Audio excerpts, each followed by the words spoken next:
que teníamos una seminar en el Centro de Historia en Nueva York. Y queríamos hablar sobre cómo es judío, comunidad de judía en Hungría. Y en primera vez que dicen que tenemos que hablar sobre la gente, que la gente es 120,000 en Hungría. ¿Y cómo puedes hablar sobre una comunidad que es tan grande? Y por eso decidieron que 5 personas pueden hablar sobre su vida, que es muy diferente, que una persona trabaja en la comunidad, otra persona es un artista, tienen muchas diferencias en la familia, pero existen en la misma comunidad. Y esta fue una primera idea, que cómo puedo hablar sobre la comunidad en Hungría. ¿Cuántos de los 120,000 viven en Budapest? No en Hungría, pero 100,000 en Budapest. 100,000 más. Gracias. 100,000 judíos en Budapest. Sí.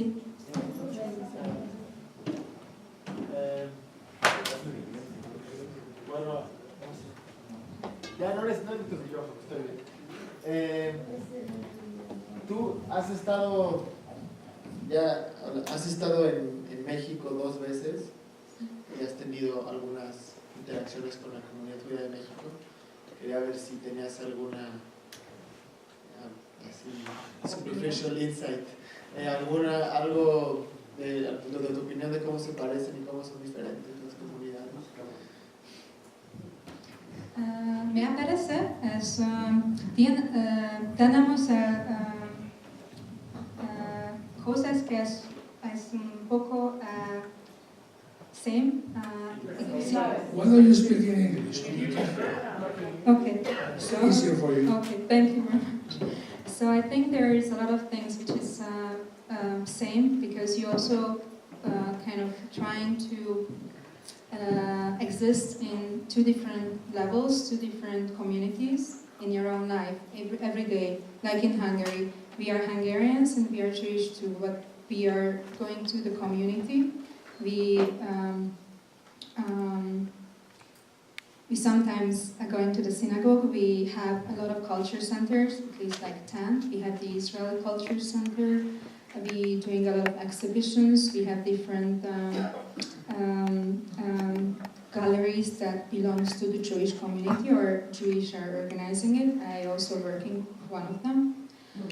So we have parallel lives, and I think what I experience, you also do the same. Like you have your own work, you do your stuff in the weekdays, and you have your community.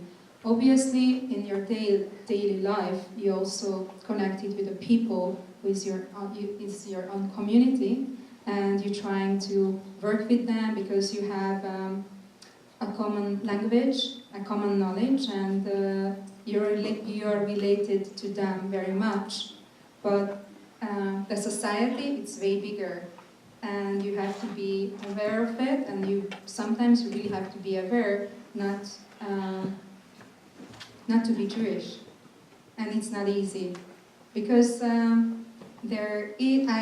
don't know, I didn't feel here the everyday anti-Semitism because I'm not here that long, but in Hungary it can happen very easily, very fluently. People don't even realize that it happened. They just say a joke about your nose, about that you have to do the business because you are good at it, and they think it's fine, it's okay, because you know that you are good in business, which is very sad, and you try to change it every time you tell. They are friends also, so you tell them that, be nice. It's not nice to say to your friend that you do the business work because, I don't don't know how to say, like, heritage-wise, you are good in business. I studied humanities and art. Why I should be good in business? It's so stupid. So it's small things, but it can be also hard and very sad sometimes. Can I ask you, Yes. after the war, there were 600,000 Jews in Hungary. How come there are 120 today? Where do they come from? Are they the grandchildren of these people, or they came from other parts? Okay, so Budapest was the one of the last places where the Nazis arrived. So only the countryside Jews, I would say 90% that died, but most of them in Budapest, and it was the biggest population, they survived. And from their parent, I mean, this is already the third generation, so they're, yes. And a lot of people came back to Budapest. There are some, as you heard from the stories, and that's how we picked these people, because we had a long list, and we wanted to have interviews with very different people, very different background, and like how their ideas are so different that some of their parents or grandparents went to Israel, so America, they came back. So what's the background? We wanted to say as much as diverse. Excuse me. Orban was re-elected about 2 months ago or something like that. Yes. And my wife and I were in Czech Republic, and a little bit in Slovakia and Austria, and of course Poland 2 years ago. And the trend is quite worrisome. Aren't you worried about what's happening with Orban and all these Eastern Europeans, which are more afraid of the Russians than going back to be fascist, to take the war? What are you doing about it? I think it's a very tricky topic, because when you're living in a place where you belong to, and you know you have your friends, you grew up with there, you grew up there, you don't really feel it. I mean, I was very disappointed about the government decision, and most of our friends voted against him. So actually, also my family and also me, we don't understand how it can happen. We say that it's a cheat, but it doesn't matter because it happened. But somehow we still feel positive. I know it sounds weird and very optimistic, but there's such a big and vivid culture in Budapest that it's really hard. Like each time when I'm going somewhere and I have a lecture, a screening, and I'm talking with people, and they ask like, how is Hungary? Because you have a lot of information through the news that it's very hard, and it's very became very anti-Semitic and racist and Nazi. You don't feel it in your everyday life. Maybe it's the same, like how it happened before. I don't know, but Budapest and also Hungary, I really feel safe and respected. Is the Hungarian community well organized as we are? It is a big community. We have it's called Mazsihis, which is the main Jewish community, and they include all the synagogues.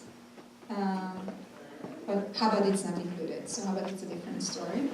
But we have a lot of functioning synagogues. I'm not saying that there's a lot of people going to these small synagogues, but they still exist, which means that my neighborhood, which is the second Jewish neighborhood, which established in 1930, it has at least 7, which is neighborhood sizes by Condesa, or even smaller.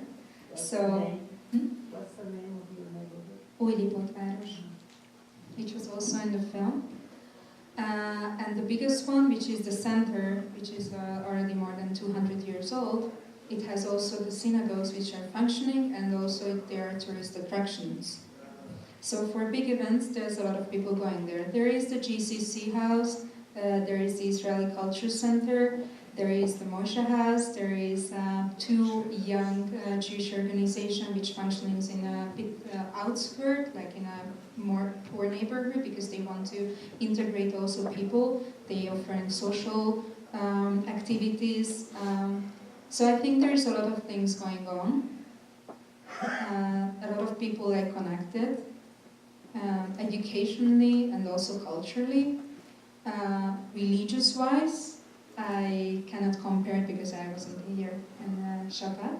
And I'm also not, to be honest, not really practicing in Hungary, because I used to go for more than 10 years for the Or Hadash, which is a religious movement of the Maron, and I was also the leader of it for 2 years.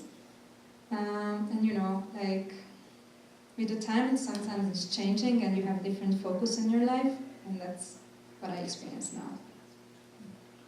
Is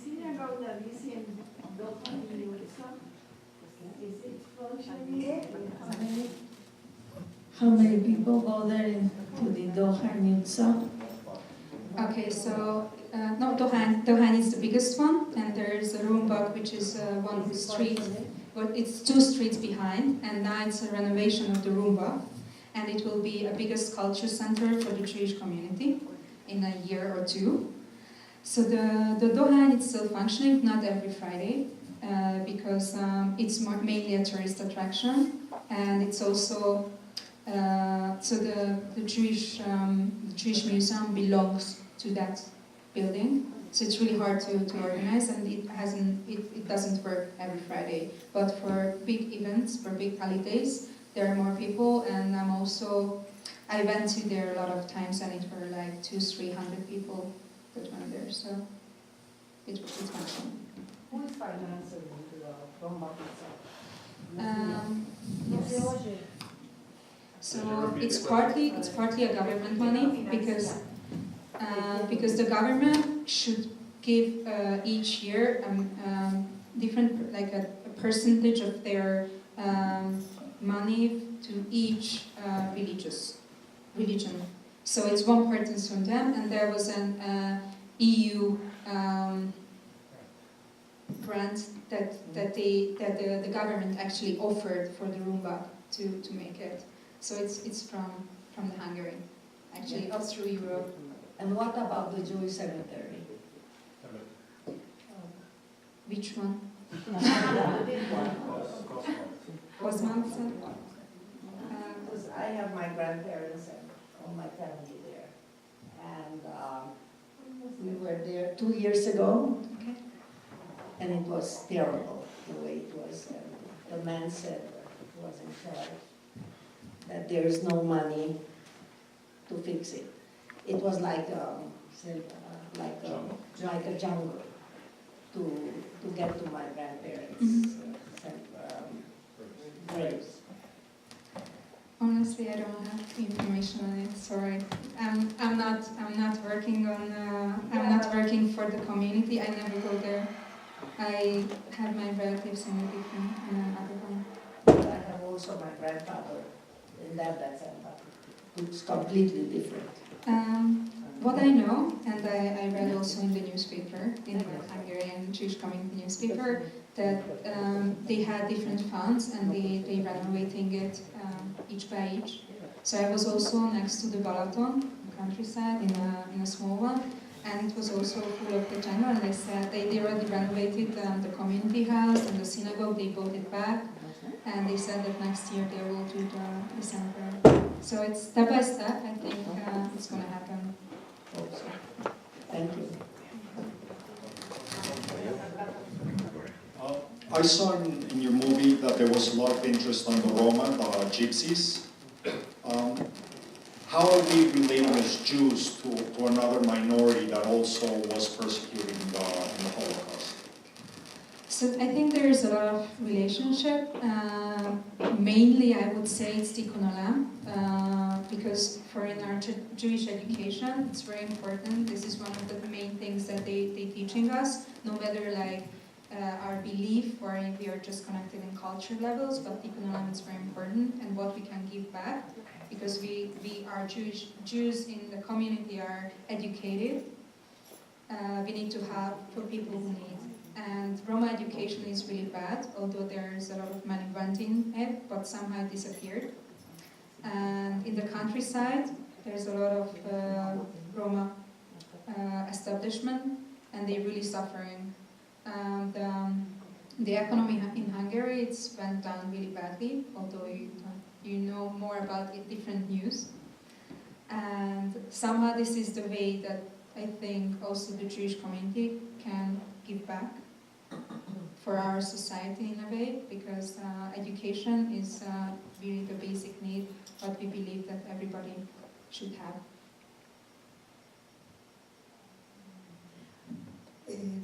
Thank you. It was interesting to see your movie. I want to know, because I didn't understand this well, are there different communities, Jewish communities in Hungary?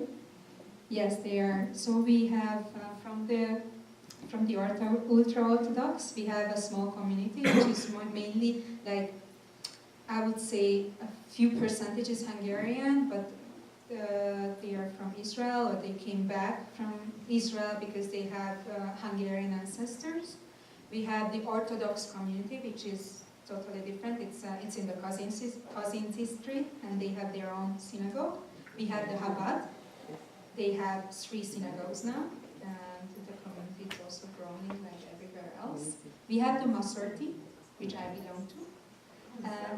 Yes, the conservative. We have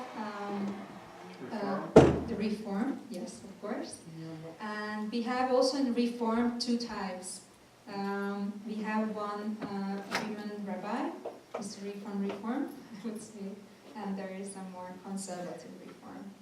I think that's it. So 6 or 7 different... Yeah, and they have also different rabbis, so it's not like one rabbi, one community. I would say the Orthodox, there is at least the Hungarian Orthodox, which is more light than the Israeli Orthodox. We have at least like 80 districts that we have synagogues and rabbis and communities. What about... Excuse me, sorry. one more thing. Okay, 6 or 7 different communities, yeah? I understood well? Only in Orthodox. In others, the modern and the Dor Hadash, what I said, they are different also, so yes. I cannot remember exactly how much do you think Jewish people, how much Jewish people are they in Hungary? Okay, they estimated like 120,000. Ah, okay. Yeah. Some people say that 150,000. I wouldn't say so. Okay. It's more like 120,000. Okay, and one cemetery or more than one? I think there's 3 cemeteries. 3? Yeah. Okay. And the last thing, excuse me. In Budapest, only in Budapest. In Budapest. In the countryside, there's almost in every city there is a cemetery. There is a Jewish part or Jewish cemetery. So I couldn't even guess. Are they, because I am working now on German Jewish people of my family, 100 people. I am writing a book after 10 years of looking for documents that I reached in archives of all the world, a part of the world. I want to know, are there good archives? Yes, there is a big archives which belongs to the Jewish Museum and the Doheny Synagogue. So there is a big establishment, and there is a director, and there is different people who's working on to help you to research on your family. So you can reach out them online. Everything is online, and they're really helpful. Maybe it takes time, but there is a big archive. Yes. Thank you. Welcome. I have one question and then a question that's not mine. What how, for the second generation, what was it like to be Jewish during communism? Under the communism, they were not really to be Jewish. So, I mean, obviously, like, you knew that you are Jewish because your parents came back from the camps, or they've been refugees, or they been under houses, they escaped. So you know the story, but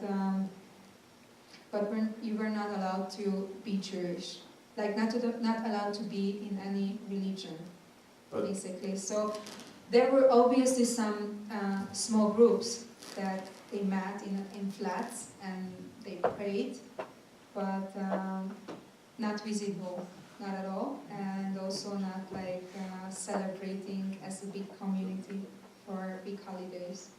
So these 120,000 Jews are people that have found out or come out of the closet after the 1990s. Kind of, yeah. Obviously, these synagogues which exist now, they were exist at that time too. So it means that they were not like reopened, but they only been used as culture centers or like places to meet and hidden in a way. So they're not come out of the closet in a way, but their identity definitely became more open, and that's why a lot of people been. I think they, you understand from the film that they've been hesitating or say like this and that, and like how to identify myself. It's really a hard question because nobody told me when I was a kid how to identify myself, because almost all of us born before '89. Yeah, all of us, because the youngest girl was in '88. So when they started to grow and they started to question about their own identity or their parents' identity, it's a big mess. And they had to build their own. And these people who've been in the film, but also one of them said that he was the person who brought their parents and grandparents to the community back, because it was important to be openly Jewish, no matter like is it a religion or it's a culture thing in your heart, but just identify yourself as your grandparents were able, or your great grandparents were able to identify themselves once. And so, a question we have is, you consider yourself Ashkenazi? Yes. Everybody's Ashkenazi in Hungary. There's no Sephardic. No. Okay, I won't say no. Maybe 3 people. ¿Alguien más? No. ¿Alguna pregunta más? Only Ashkenazi? Yes. Are you sure? Yes. Okay. I was just wondering. Do you live in Hungary? I live in Budapest. Yes. And how your English is so good? How come your English is so good? She's a very bright woman. No.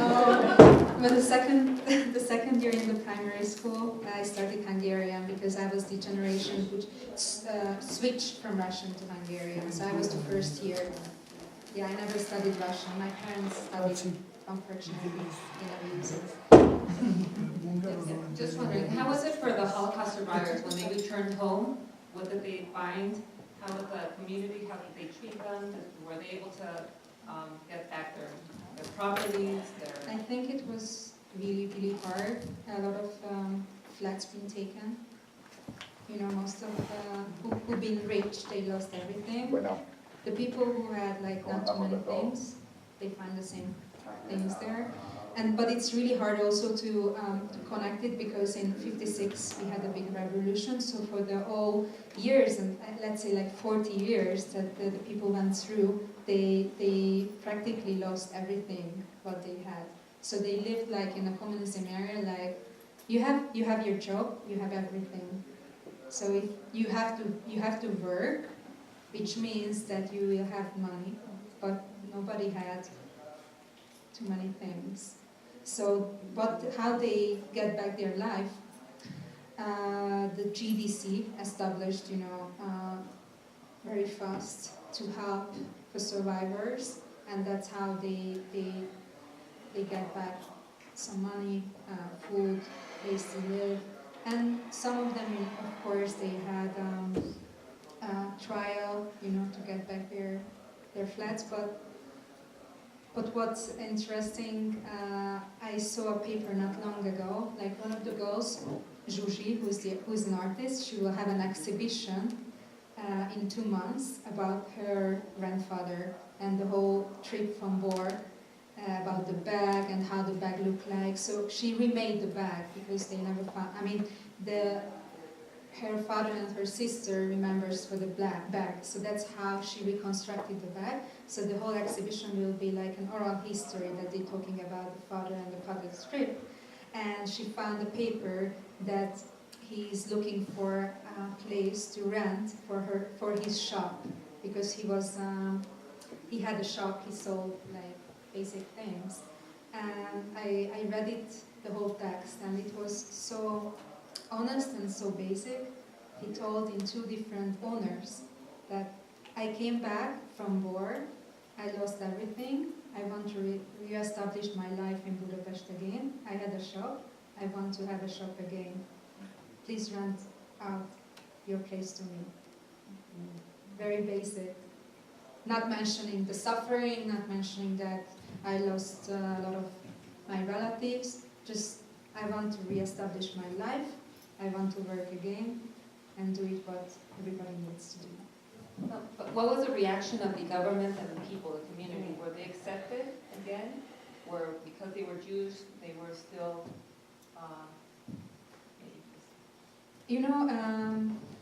Jews in Hungary were really part of the community. I think one of the members of the participants said that they were not really, they didn't look different.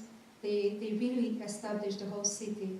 So it was a proud city of a Jewish population. It was not like a lot of people being like so anti-Semitic, but the Jews were still like having fun. It was really the Jewish community itself was part of the whole city community. A lot of people had in Budapest, Hungarians had for Jews to escape, to survive. We didn't have the same story like in Poland. It was very, very different. And so I also worked in a film which is called The Silent Hero, and it was a research on people who had to survive, Jewish people, and it was I worked with also the Jewish Museum in Poland and in Amsterdam, in Berlin, so it was a co-working. And the Polish participant told us that if a Polish person had for the Jews, they killed them immediately.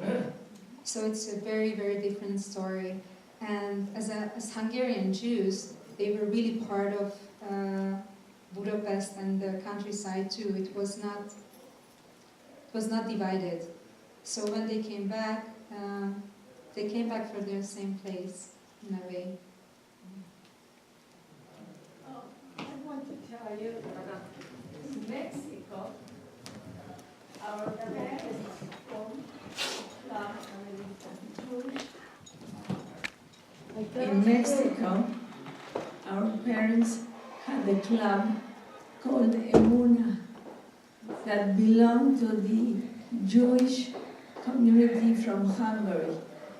Today it disappeared because all the children of those people intermarried with the Polish and Russian and German Jews. So we don't have Jewish Hungarian club anymore. And it's sad that we don't get together anymore. I'm sorry. I told you she's the sweetest woman. Any more questions? Are there any traces about the Raoul Wallenberg final story? Final We have a big avenue that's called Raoul Wallenberg. Excuse me?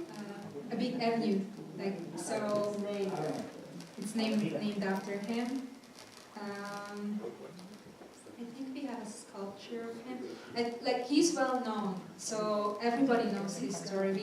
We are very good in walking tours. Everybody loves walking tours in Budapest for the locals, so Hungarian to Hungarians. And so, for example, this film, what I mentioned, The Silent Hero, is also part of a walking tour. When you go up in a hill, and there's a monastery where nuns have to survive Jewish kids, we screen the film in the monastery. So we really keep, I think, the history alive and trying to educate non-Jews also about like how to, be like how non-Jews have the Jewish people and also the Jewish stories. There's tons of walking tours like this, and people are going there. Like each time there is like 30, 40 people, and it's like almost in every week. Bueno, yo creo que lo vamos a dejar allí, aunque de verdad me da muchísimo gusto que haya habido tanta participación y tanto interés en lo que hizo Andrea.